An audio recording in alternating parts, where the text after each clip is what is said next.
আরু ভাই সহ সবাই বদল ভাই সহ তারাও নিজেদের উদ্যোগে গণসংযোগ করছে। এটা আমার সৌভাগ্য, নিজের চোখে দেখলাম, তাদের সাথে অংশগ্রহণ করলাম। ইনশাল্লাহ যে দলের এরকম স্বতঃস্ফূর্ততা আছে, যে দলের কর্মীদের মধ্যে এরকম স্পৃহা আছে, সেই দল ইনশাল্লাহ কামিয়াবি হবে, এটা আমার বিশ্বাস। ইনশাল্লাহ যারা কাজ করতেছেন সকলকে আমার পক্ষ থেকে কৃতজ্ঞতা এবং ধন্যবাদ। দেশমাতা বেগম খালেদা জিয়া আমাদের পাকুন্দি এবং কলিয়াদিতে আমরা আজকে বানিয়াগ্রাম বাজারে গণসংযোগকালে ওনার ব্যস্ততম সময়ে আমরা ওনাকে পেয়েছি।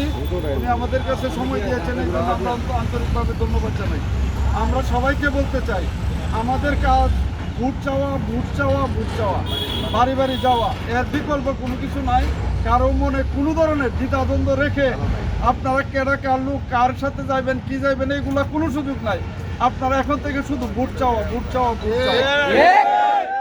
আমরা বিজয়ের পর ইনশাল্লাহ সবাই আবার একসাথে হব। সবাইকে